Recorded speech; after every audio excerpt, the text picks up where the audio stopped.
Good morning, everyone, and welcome to today's webinar, 10 Great Management Tips from a Former CIO. You'll see our presentation on your main screen in just a moment.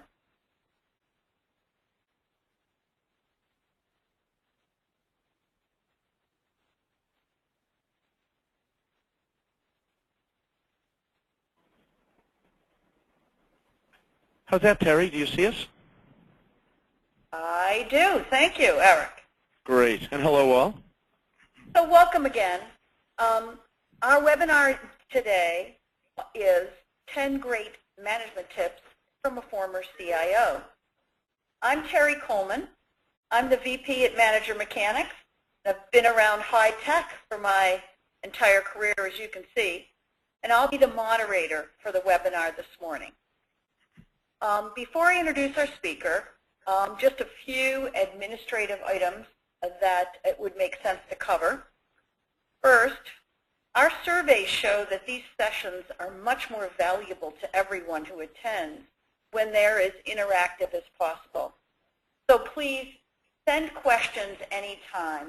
You'll see the message box on your screen where you can type your questions, and we'll interrupt the speaker as appropriate to get those questions out there in a timely way. So we'll have a good interactive discussion. Second, the recordings for this and all the New Horizons and Manager Mechanics webinars in the IT Management Series are available after the broadcast if you wish to listen to them again or to share them with any of your colleagues, which we'd urge you to do. And lastly, please remember, if you're on a phone, to put your phone on mute so that we don't get that background noise. So with that covered, it's my pleasure to introduce our speaker for today's webinar, Eric Bloom. Eric is the president and founder of Manager Mechanics and the author of the IT Management Series webinars and also the IT Management Certification Initiative through New Horizons. But I think for today's webinar, and he does a lot of things, as you can see, but for today's webinar, I think the important thing is that Eric is a former CIO with a lot of years, more than he probably wants to acknowledge, of IT management experience. So I hope that his tips today will be of value to you and to your team. So, Eric, I turn it over to you. Thank you, Terry. And from here, what I'd like to do is, Terry, just double checking you can hear me. I can. Awesome. Awesome. And hello, all. What I'd like to do is move through 10 tips. To be honest, is that where this specific webinar came from was this is things that I wish I knew a number of years ago. So what I'd like to do is talk through, a specified 10 specific tips. But what they really are they're looking at things from a CIO perspective. And how, as you reporting up through an IT organization, as you'll see, it's very advantageous for you to understand these because they can, well, among other things, keep you out of trouble. But certainly what they can also do is help to improve your job performance, sort of knowing what's expected, as well as help you move up the ladder professionally. In many ways, understanding the ideas behind these tips is very much like, think of when you were in college. Wouldn't it be great to have the questions to the exam prior to starting your study? In many ways, that's what this is. So again, as Terry said, please make this as interactive as possible. Type in your questions, and we'll get those answered. The way that will work is Terry will be the one seeing it. She'll then interrupt me, and we can move to your questions. But let's move to tip number 1. Basically, is if you provide business support to your peers, are they your peers? Now, think about that question for a minute. Let's say, for example, that you're in an organization where you support, I'll just say, the human resources organization. And you consider yourself and your business peer the head of that organization at the same organizational level, maybe even reporting to the same manager, depending on how your site is structured. Are you organizational peers? Okay. Now, for those of you who said no, good for you. For those of you who said yes, what I'm going to say is, well, think of it this way. I'm going to give you an example. I'm primarily heavily out of financial services. In fact, I saw someone, I was on the line today from Bank of New York Mellon down in Pittsburgh. I'm from the Mellon side, so it's very possible that our paths have crossed. But anyway, in that role as CIO of an asset management firm, myself and the head of equity trading, the person who was in charge of buying and selling stocks and bonds, we both reported to the chief operating officer. Now, when it came time for my performance review, my boss, the COO, would ask the head of equity trading, "Hey, did Eric Bloom, did Bloom's group provide you good technical support over the last year?" Now, as you would expect, that's a very reasonable question to ask.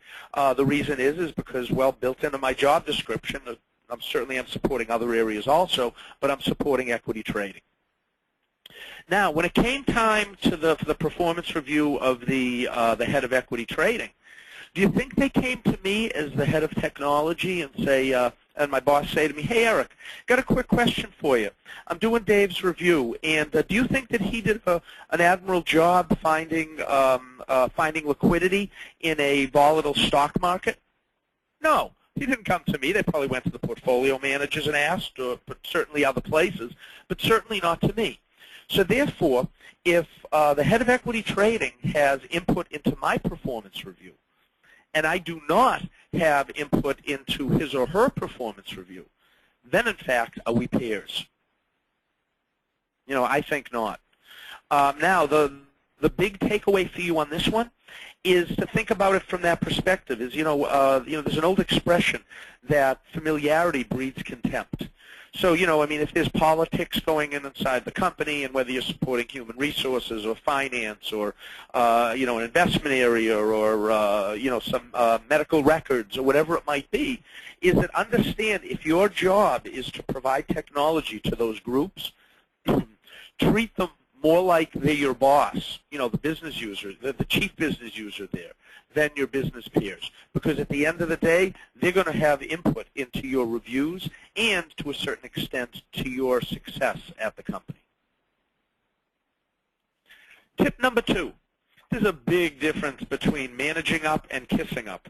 I used kissing up as opposed to any one of a number of other expressions I could have used because, well, we like to be politically correct. After all, among other things, we teach a class in manager ethics and communication. But anyway, is that there's a big difference between the two, managing up and kissing up. And quite frankly, I, as well as your CIOs, they know the difference. The best thing I can say on this one is don't bring me coffee every morning and say, "Gee, I like your new suit." Is that the idea of managing up, which is a huge, important thing for you to be able to do. After all, if you think about it, to a large extent, your success and future of the company is based on those who are one or more than one level of organization above you. So the things you want to do for managing up correctly is, first of all, do a good job on your work. Just get the job done, get it done right. Next thing is communicate up. If there are issues within your department, is that pass them up. I like to know that. If there's a problem going on in one of my organizations or one of my departments, I like to know for 2 reasons. One of which is, well, it's my job to know, just like it's your job to know what things are going right and wrong within your department. Next is I don't want to be blindsided from one of my business users. Take, for example, that, I was picking on human resources before, so I'll pick on finance. So say, for example, that one of the people reporting to me is the director of financial systems. And there's major problems going on with the general ledger system. It's, I don't know, not posting entries, God forbid. But anyway, is that I, as the CIO, say that I don't know about that because I passed by the manager of financial systems, says, "How's it going?" He didn't want to get himself in trouble and said to me, "Oh, yeah, everything's great." And then, then I passed the CFO, the Chief Financial Officer, in the hallway, and he says to me, "Wow, what's going on with the general ledger system? Do you have that fixed yet?" I have now been blindsided, and it looks like I don't know what's going on in my organization. So as a result of that, the general lesson that I've learned from that and will portray back to you is that I don't like surprises. Surprises in the workplace, unless it's your birthday and they're walking you down the hall, basically to sing happy birthday and give you a cake. Surprises in the business environment, generally speaking, are not are not a good thing. Tip number 3 is it's better to cause a problem than to be a problem. Now, what that means, basically, as you can see in the bottom line here, is everybody makes mistakes now and again, but a bad attitude goes on and on and on. So I have seen in cases, this actually wasn't someone within my department, but I've seen people over the years, make very, very big mistakes. I saw actually in a trading environment once. I've worked with a number of asset management firms over the years, so I won't say which one this is. But I've seen on more than one occasion where major trading errors have caused hundreds of thousands of dollars or potentially $1 million in error. Honest mistake, bad process. I saw at one of the firms I was in. It was we had a third party supporting our data center. So basically, it was not within my group directly. It was someone supporting us from a different part of the corporation. And what they did was they were putting simple emergency Microsoft security fixes on all of the servers. Well, what they did at 3:30 in the afternoon was they decided it was a good time to reboot all of the servers related to our stock market access, which you can just imagine the havoc that had happened to the portfolio managers, the research analysts, the equity desks, etc. Now, what happened was when we went back after, first of all, you get them back up. And these are systems that, particularly when the stock market's open, are looked at in milliseconds of downtime as opposed to minutes or hours. So anyway, make a long story short, when we talked to the data center people who basically allowed that to happen, they said to us, yeah, we found out the person who rebooted the servers then, and what we're going to do is we're going to put them on the equivalent of administrative leave and eventually, move them out of the job that they were in. Boy, that never should have happened. And what I did was I fought back against that. And I said, no, I don't want you, firing some kid in the data center. I want to know how it happened. What mistake was there in process that allowed this, person a couple of years out of school to reboot servers like this in the middle of the day? So what happened was this was a really qualified, high-performing employee who basically, because there was bad process in the data center, allowed this to happen. He just, flipped button X instead of button Y. It could happen to any of us. So what we did was we lobbied, and I'm very glad to say that we got our way, that this person was not fired for this. But what we did was we went and we talked to the management group. We flew to the location where the data center was. And we said, show us how you're improving the process. It's the old equivalent of if you don't want someone turning off a power breaker, then maybe you should put a little duct tape on it or put a big sign that says, see this circuit breaker? Don't touch it. So, there's an example where someone can cause a problem, a big problem in some cases. But the thing is they're isolated cases.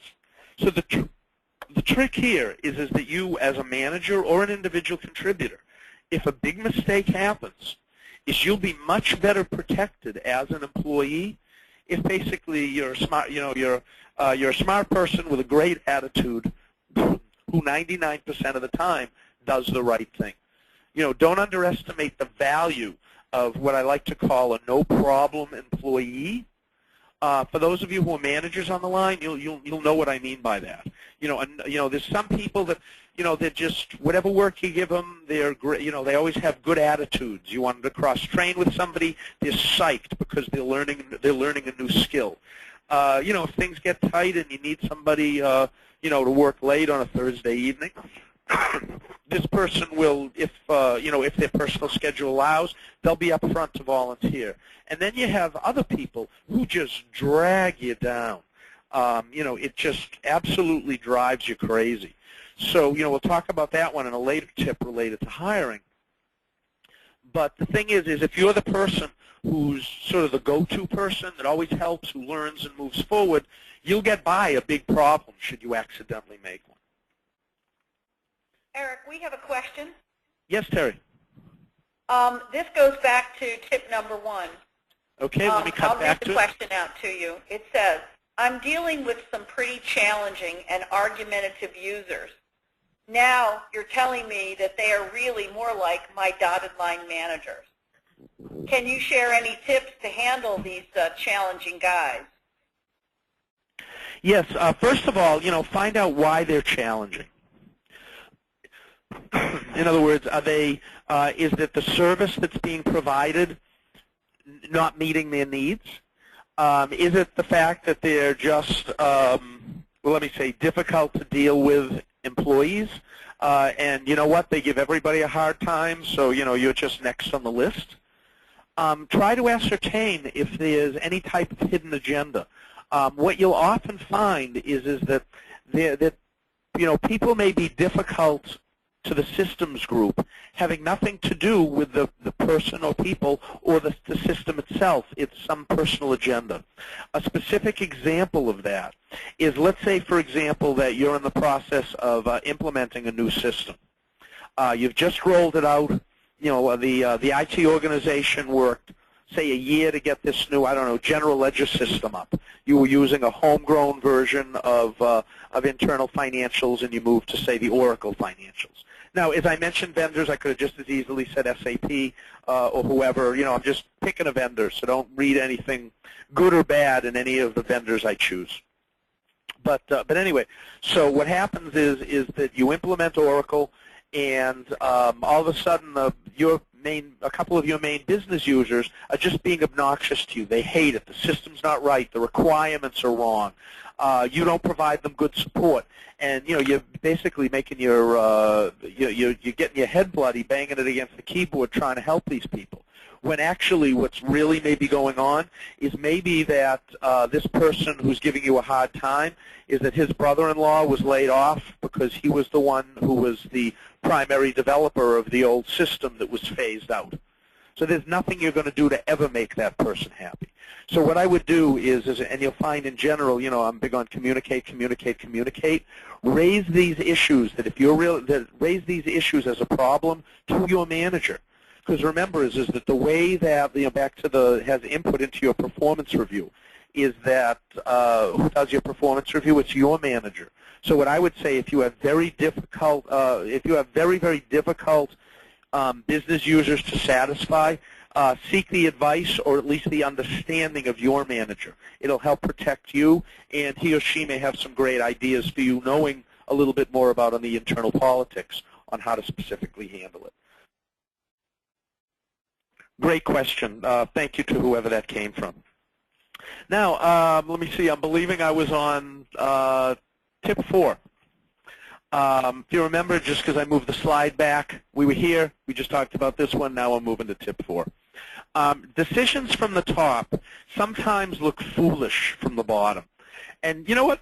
Occasionally they are. Let's call it what it is. Just because you have a title of SVP or VP or CIO or LMNOP or whatever it is, it doesn't mean you don't do something stupid once in a while. So let's just get that one off the table. All right, I've been there. There's probably a couple of you on the line now, sort of giggling that you've been there too. And you know what? We'll all be there again. But for the most part, what happens is that they're not foolish. They're very carefully thought out. They just look like, oh, why do we need this? Why do we need to do that? Boy, that was stupid. And generally speaking, what you'll find is that as you change levels in the organization, what it does is it brings a different perspective. There are different there are different challenges that you have. There are different pressures you have from business people, from just the business in general. And just like I used the example of your dotted line managers or the people that you support are really your dotted line managers. Think of it from a CIO perspective. I'll speak for myself. Is that when I was in a CIO, not in the firm I was speaking with before, but for another one, is I was supporting finance, human resources, various organizational type departments, etc. And every one of these people, to a certain extent, was pressuring me for additional resources because, IT is a centrally distributed resource. Everybody wants some. And certainly, think of it from your own budgets, you don't have enough, is that I was in the same position there also. So what happened was sometimes I had to make decisions or, quite frankly, was pushed to make decisions that I didn't like, but I had to because of business necessity or the political nature at CIO level or whatever level I was at the time. Additionally, we see this, and this actually will be tying to a slide a few down regarding process. Like, for example, I've seen companies bring in, at the senior IT level, bring in a waterfall methodology or Six Sigma or things like that. I'm stealing a little bit from another slide, but it makes good sense here. And, people are looking at each other and saying, oh, God, why are you doing this? This makes no sense at all. We don't need this for our projects, blah, blah, blah. And then what happens is that if you don't have these things are put in place because there's a feeling of a loss of control, or, it may be something coming down the pike. Maybe the reason that we moved from that homegrown general ledger system, which was working great for us, and spent this, $2 million to implement Oracle. I said Oracle last time, so implementing SAP financials. Maybe we're doing that not because the other system wasn't working, because I'm privy as a member of the senior management team, know that we're going to be merging in with another company in a year. It hasn't been announced yet. And what we're doing is we're trying ahead of time to be moving all of our systems to be compatible through the course of the year, with the idea is minimizing the business effect when the merger happens. So there, as someone working on the general ledger system or whatever it might be, it looks like, you'd have to be totally crazy. What are you doing, spending all this money to replace something that works great? But at your organizational level, you may not be privy to why that decision was made. Number 5. Now, I'm going to ask you to think about this for those of you who are managers from your perspective. Let me ask you a question. Do you want the people within your team, so whether you have 2 people reporting to you, 5 people, or 50 people reporting to you, do you want them backstabbing and fighting with each other and spending more of their creative thinking on one-upmanship than getting the work done? No, of course not. You want everybody to get along. Look at it from from a parent's perspective. Would you rather have your kids like each other and help each other and get along, or would you rather them fight like cats and dogs? Well, what happens is that if you're the CIO, or if you're the head, even the head of any organization, there's no politics in that organization related to you. In other words, you're not politicking with the people in your staff for what they work on or what projects they get. You're the decision maker. So what happens is that, politicking or backstabbing with other IT professionals, from your perspective, from your organizational level, excuse me, may seem like a great thing for you because it's helping you get that project, or, get Mary back for, for what she did to you last month, or you're trying to, you really don't like Joe. He got the job you thought that you thought you should have got. So what you're trying to do is sabotage him a little bit. Is that at the end of the day, though, everybody on the IT team reports into the CIO. They're all part of IT. So there's no CIO I've ever met, who says, "Oh yeah, I love it when the people in my group hate each other and fight and can't get things done." Because let's say, for example, that you're backstabbing, let's say 2 people in my department. I picked on Joe and Mary, so I'll just pick on it again. Let's say that Joe is doing things that's really hurting the productivity in Mary's group in the hopes that Joe will get promoted. Well, from my perspective, I really want Mary's group, as well as Joe's group, to be highly productive. And you know what? If they're fighting and they're arguing and they're going back and forth, that's not going to happen.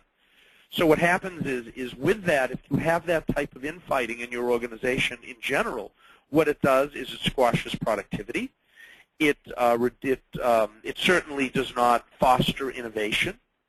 And think about it. When you've been in business situations that seem very tense and people don't get along and there's a lot of politicking going on, how much of your creative energy is spent on the politics, sort of on the business of business rather than on the business of IT. And that's a big problem. I mean, I've always tried to reduce that. In fact, at one time, I had three people working for me. And they just hated each other. In fact, to be honest, this was outside of the IT world. I was a president of a nonprofit organization. No thoughts of grandeur there. The joke is they said, "Who wants to be president?" I thought they said, "Who wants a present?" And I raised my hand. So again, no thoughts of grandeur there. But I was president of this nonprofit organization. This organization had 3 key professionals within it that were, on salary within this organization. They were sort of the 3 key players from a salary perspective. And they were fighting like cats and dogs. I mean, these people truly acted as if they hated each other. What I did was I called each one into my office individually, and I said to them, all right, I'll tell you what. And I said to them, I want you to know I'm telling you and the other 2 the same thing, is if the 3 of you can't get along, do so at the risk of your own job. Because you're our 3 primary professionals here, you need to get along with this and work together as a team, or this organization will fail, or certainly you'll cripple it. So I said, if I see 2 getting along and not the third one's gone. I want you all working as a team. And then I brought in all 3 individually, and I said the same thing. And ultimately what we did was I converted it from having each one think the other 2 was the bad guy to have them thinking that I was the bad guy. Now, certainly I don't like to be the bad guy, but in this case what it did is it gave the 3 of them a common enemy for a little while, me. And as a result of that, what it did was it gave them something to rally around. And then as a team, they actually started getting along better, started working as a team. And then, as far as any issues that I had with them, I sort of worked that one out over the next few months. And also they realized that once they got along and things were better, they knew what I did and didn't, quite frankly, take it out on me, which was a good thing. Okay, question 6. Smooth, ongoing daily production is job 1. Everything else is really important, projects, deadlines, all that other stuff. But it's secondary to getting the daily job done. Now, I'm going to give you a specific example here. I'm assuming that probably virtually everyone on this call is calling in from work. Now, I'm also going to make the assumption that you got to work on time because you set your alarm clock, at 6 o'clock or 7 o'clock or whatever time you set the alarm clock off for.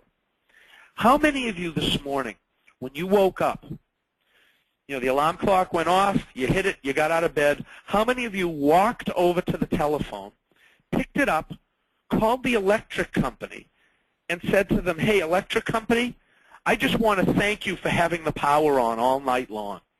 The reason is by the power staying on all night long, my alarm clock went off on time, and I was able to get to my office in time for my first meeting. Now, did anybody do that? I don't really think so. That's what IT is like. We've become like the electric company. So what happens is let's say if you've ever been in a situation where email is, who's looked at as a utility. People come in the morning, poof, they expect there to be power, they expect there to be air conditioning if they're or heat in the building, and they expect email to work.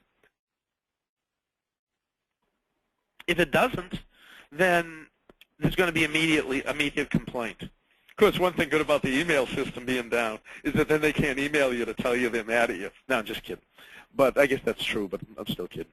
But anyway, as a result of that, is that if you can't keep the core standard production systems going, like the electric company keeps the power on, how are you ever going to gain the respect and the teamwork of the people in your team? Because think about it. Let's say that you've had email go up and down 5 times in the last week, and the servers were crashing, and the nightly reports were a day late. Now, if you go to your business users and say to them, hey, I have this great new innovative idea for a new system.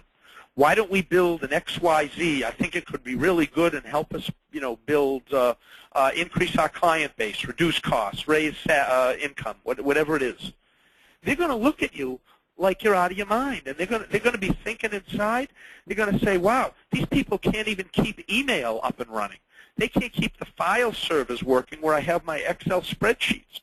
How are they ever going to build a system? If you want to do something to be innovative and productive for us, keep the darn email system up." So as a result of that, as well as, quite frankly, the disruption that it causes when core systems go down from a productivity perspective around the rest of the company, is that unless that stuff is working, unless it's rolling, you're never going to get anything else done. And quite frankly, the satisfaction of your IT shop will go right down the hill.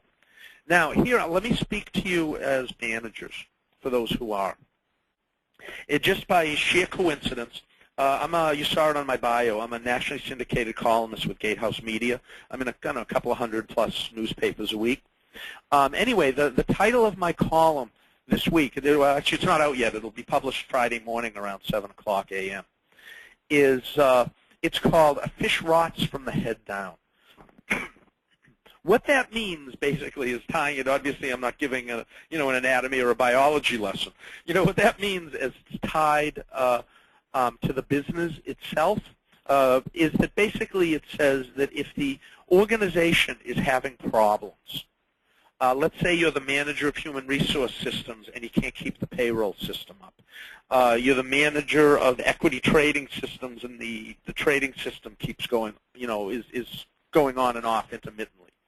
Is at some point they're going to blame the manager, which of course would be you. Or in many cases is at the CIO level. Why? Because if there's a big mistake in IT, who's to blame? The head IT guy. There's a big joke that CIO doesn't stand for Chief Information Officer. What it actually stands for is career is over. But because you have so many dotted line managers, because the buck stops here, because all those kind of things. But in any event, is that be a little late in your project. But if the reason that you're late is because there was a production down and you spent 3 days, 3 nights getting things working, good for you. Tip number 7. We have a question. Yes, Terry. Okay, back to comments about decisions from the top. Decisions from the top do look ill-considered sometimes, and it's easy for this to affect my attitude. Any advice for those of us in the black hole, those of us who are not in the know?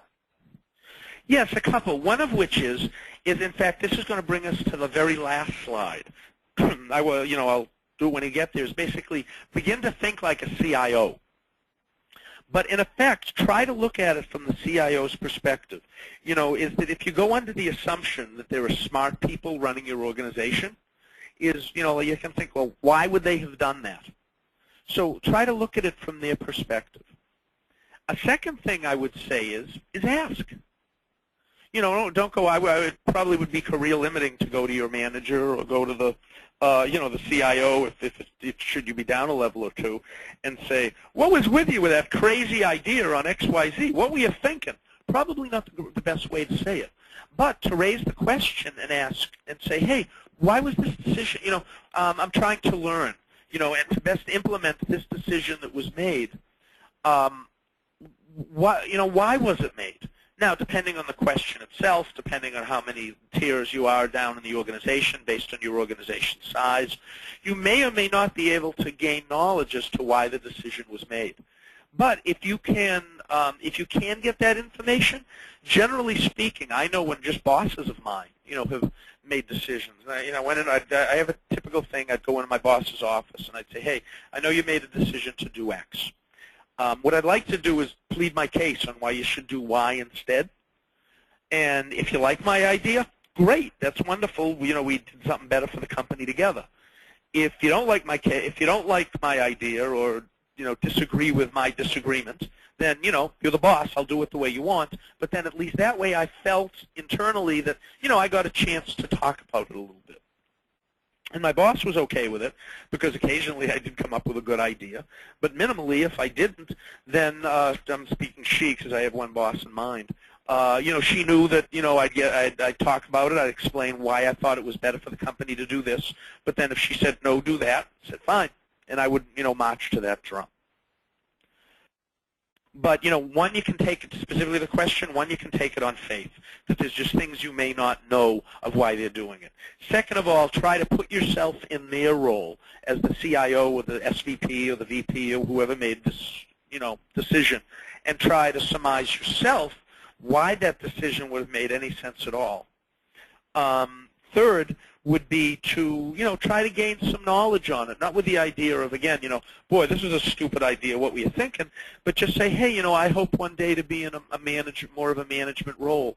I find this decision that was made rather, intriguing and puzzling at my level. How does a decision like this get made? So you make it look like a learning moment as opposed to what the heck were you thinking? Great question. Thank you. I'm going to go back to where I was. I think I was here. Okay. Now, remember the people in CIO roles, generally speaking, they were programmers and business analysts, and, they moved up through the IT chain. Or if they weren't, let's say that the CFO, the Chief Financial Officer, moved in to head IT, which occasionally you get actually about a 25 to 30% of the time, someone moving into a CIO role is a senior business person at the company because IT has become so integral to the organization. But they came up from somewhere. They weren't born into that role. So what I'd like to say to you, and this is me, and again, I think that probably 95% of CIOs would say the same thing. I don't like bureaucratic process any more than you do. That what they can do is that they can reduce creativity. They can also, increase work that's done. They hurt productivity, etc. But the but here is very important. But they also minimize risk, facilitate consistency, and keep things manageable. There's nothing scarier as the head of IT of having the organization get out of control. Now, and with that basically is, how many projects, what projects do you cut? What are the projects being worked on? What are the prioritizations around them? So what happens is this, if processes and sort of bureaucratic things and rules aren't in place, and this is very often why, say, software methodologies are put in place, is what happens is it's basically death by 1,000 cuts. What I mean by that is good, solid, technical or sort of business and process decisions made at lower levels of the organization, if they're not consistent with an overall high-level theme and consistency, what happens is things just get totally out of control. And I'll give you a specific example. Let's say that you had 10 pieces of software to build, 10 projects coming in this year. And I, on my project, said, gee, you know what? I think I'm going to build this project in Java because there are some inheritance classes in Java that make really good sense for me to use Java. The project down the hall says, gee, you know what? I think I'm going to use .NET for this one. The reason is because one of the things that we're going to be doing is converting a small spreadsheet, and .NET has some great controls in it to be able to basically convert a spreadsheet directly into a production-type application. Third person says, wow, you know what, this is going to be mostly a web-based application, and I know that we're going to be interfacing with people outside the company. A lot of our clients are using the PHP MySQL, the LAMP standard.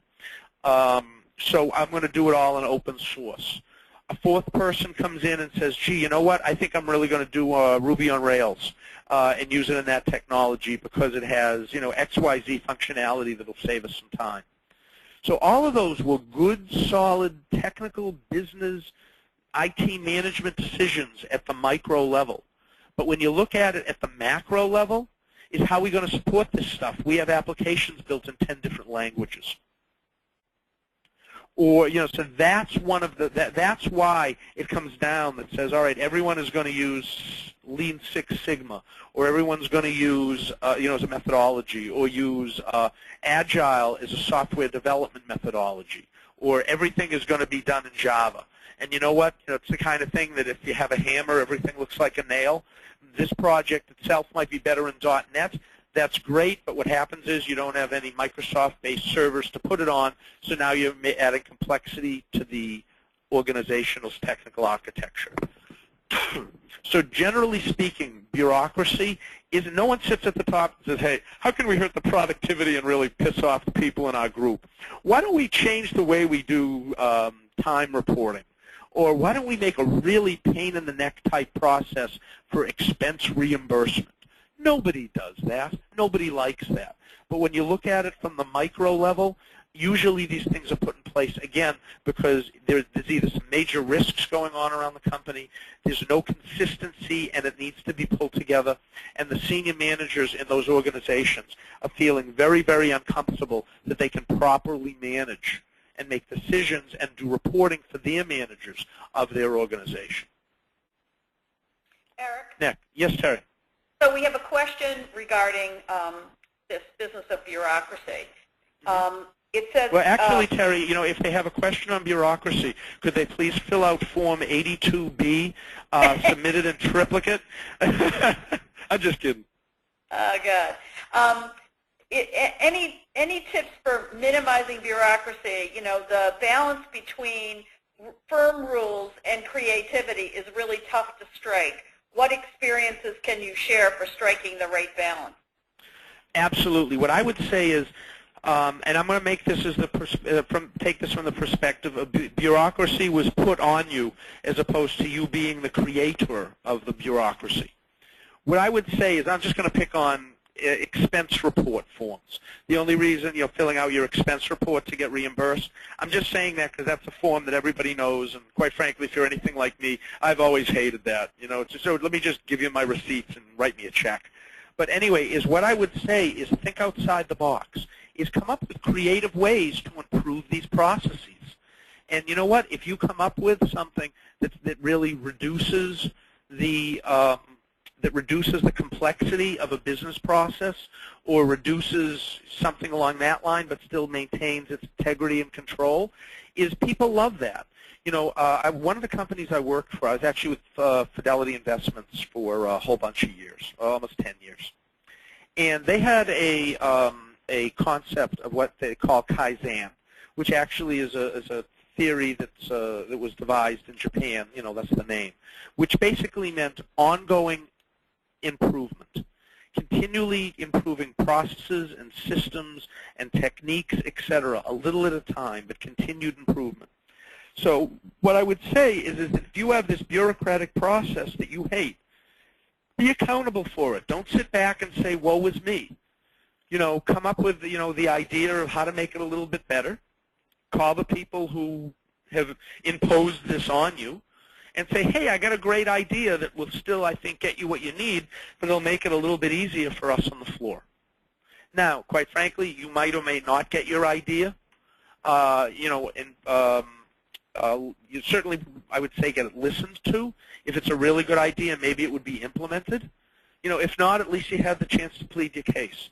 And they will probably tell you, usually with things like that, if it's developed by, smart people who've done these kind of things before, say, gee, you know what, we tried this because we hated not being able to do it this way, blah, blah, blah, but it was enforced by the auditors, or someone took advantage of it and we had to change this because someone was embezzling money from the company, or, whatever it is. But what I would say is if you have a great idea to improve a bureaucratic process, I, as the CIO, if it was a process within my group, I would love to hear about it, or I would love for you to raise it internally, because you know what? If I can save you 20 minutes, a week, or 20 minutes a month on your expense report, you know what? If I have 1,000 people filling out expense reports, and I can, the productivity there of 20 minutes a month times 1,000 employees, that's some significant savings for, for something to be done. So anyway, speak up on it.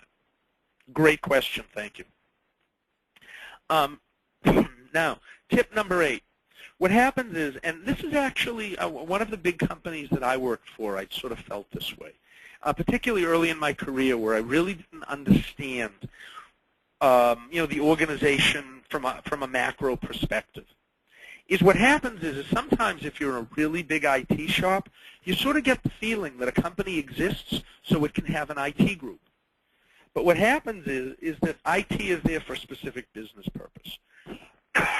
The company is spending limited expense dollars to support IT as opposed to doing marketing campaigns or putting more marketing people on salary or whatever.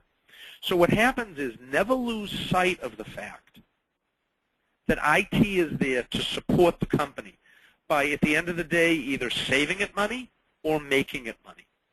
Because if you get to the headset that, oh, I can't believe those salespeople are always bothering me for new features in the CRM system. What a pain in the neck. I can't believe these salespeople are continually coming up with new stuff for us to do. Well, you know what? Is you exist and a CRM system is there because it's the salespeople bringing in the money. So, anything you can do to support them, in fact, helps the corporation at a higher level. So if you forget that, if you think that IT ends up being the most important part of the business, first of all, your business counterparts, the groups that you're supporting, will violently disagree, and quite frankly, they'll be right. And if they feel that from you, that you feel that what you're doing is more important than what they're doing when they're the ones supporting it, if they feel that, that can actually drive down their willingness to work with you, as well as their willingness to consider you as an even business partner. So just know of it from that perspective, is that it's easy to do, but again, as said here, do it at your own peril. Because believe me, it's never, the CIO, at a CIO level, I never forgot what IT's role was in the organization. And quite frankly, is if I did, and got too high on my horse, and saying, then what happens was is the groups that I was supporting would, casually or not so casually, remind me that I'm there to support them. And I would say the same to you. Tip number 9. One of the most important responsibilities that you have as an IT manager is hiring great people. Now, I'll just read the bottom part of this and then give a little description on it. But by doing that, by hiring great people, it'll make both of our lives, namely CIO or your direct managers, makes everybody happier, including yourself. It makes life a lot more pleasant and a little bit more profitable. Now, the reason that I say that is think back of, again, for those of you in management roles, if you ever had someone that you hired or just was organized into you, or you became the manager of a new department and this person was already there, and you had someone in the department who was really a problemed employee. They weren't particularly honest. They couldn't do the job. They had a bad attitude. I mean, pick a topic. What happens is you as the manager, because if you think about it, what do managers do? A big part of their job is fighting fires. So if you have someone in your job, someone working for you who then you have to get human resources involved with, and you have to start documenting their work issues and everything else, that causes an enormous amount of your time. And your time as a manager, from my perspective as a CIO, I'd rather have you spend time not dealing with difficult people. I'd rather have you spend your time coming up with creative ways to improve processes, to make our business users happy, to improve client service, all that other stuff that's in your job description. So hiring bad employees not only sucks up your time as a manager, but there's a huge opportunity cost there, not only in your time, but if you hire the right person, think of the difference in productivity between that person and the person you hired that now you're ripping your hair out trying to get rid of. Now, the reason that this is here too is because what happens is the hiring process, nobody really likes it. You have to look at resumes, you have to work with human resources, you have meetings on it, you have to interview people, you have to coordinate this person interviewing with other people, etc. So what happens is the tendency is to basically find someone who's pretty good, a warm body who can get the job done. And then what happens is you pay for that decision for the next umpteen years. So just the thing, and The thing here is that spend that extra time up front. You'll make everybody happy. Also, there's one other thing to this, and this is to the IT managers in the group, is as a manager, or let me say, as a programmer, your abilities, and you were personally judged on your ability to perform a task, whether it was fix PCs if you were in the help desk, manage the backbone if you were in Datacom, program in Java if you were a Java programmer. As a manager, one of the primary things that you're judged on is your ability to make good business decisions. Basically, your judgment. So if you hire an employee, that's a decision point. I want Mary instead of Joe, kind of thing. You're making a decision on that. That's a decision that basically people will know and people will see for a very long time. Like, who hired Joe? What are you thinking here? You know, oh yeah, well, Eric hired Joe. Oh, all right. Well, you know what? Next time it comes time for you to hire someone, you can bet that your manager is going to be watching you a lot more closely, or take away that decision-making authority. Now, lastly, and if you remember one thing from this whole day, remember this tip. Start now thinking like a CIO. It'll help you get there. Excuse me, sir. It'll help you get there. It did me. Now, I'm going to give you a specific example here, totally unrelated to anything we've been talking about. Say, for example, that you're driving down the highway. It's a highway you've been on 100 times before. But you know what? You're sort of hungry. You didn't have lunch, and you're on your way to a meeting. All of a sudden, you start seeing all these signs for McDonald's and Subway and other restaurants off the highways. A Dunkin' Donuts here, a Starbucks there. You know what? You've been down that road 100 times. You never noticed really all these signs before. Why? Because you weren't hungry. It was something that was just sort of outside your preview because you weren't looking for it. It wasn't in your mind. Well, you know what? There's a million things that pass by you because, you're doing what you should be doing, quite frankly. So, you're sitting there, you're working, you're analyzing, you're working on your world, whatever that world is. But don't underestimate the value of thinking like a CIO. In other words, trying to broaden your perspective on what's going on within the IT organization. It has a number of advantages. One of which is it'll let you begin to see the interrelationship and connection between how the IT managers a level above you relate to each other. Do they get along? Is there backstabbing? Are there certain, groups that are sort of cliquey with each other? What's going on there? Now, that has two advantages, one of which is it'll help you gain an understanding of how to politic at your level, should you need to, or, who to ask, or, why you've been asking for a new server in the data center for the last 3 months to do software development. It's never happened. And then you start looking up a level and you realize that your manager and the head of the data center hate each other. So anything that's going to come from you, you're never going to get because it doesn't want to give your boss the satisfaction. You'll start seeing those things. Another is you'll see the philosophy on how employees are treated. Namely, is that you didn't get a training class, say, this year. Well, obviously, you didn't get to do a training class this year, and you thought, gee, what's the matter with me? And then you look around and say, you know what? My company never does training. Or, wow, everyone in the company's had a 3-day training class but me. You'll see how promotions are done. People promoted from within, they brought in from the outside. You'll start to see these kinds of things if, in fact, you're looking for them. And what you'll also see, and lastly here, is you'll start to see the role that IT has within the company. In other words, is IT basically yet another service organization internally, like janitorial services? Or is it a key player in the company? Are people coming to IT? Does IT as an organization have a seat at the table when it comes time for system initiatives? Or does the company initiatives sort of flow downhill and we're just sort of told what to do? Is IT well-funded as compared to other organizations or less well-funded? So you'll be able to start seeing all of those things. As an example is that the CIO, I was at a company once, and the CIO spoke to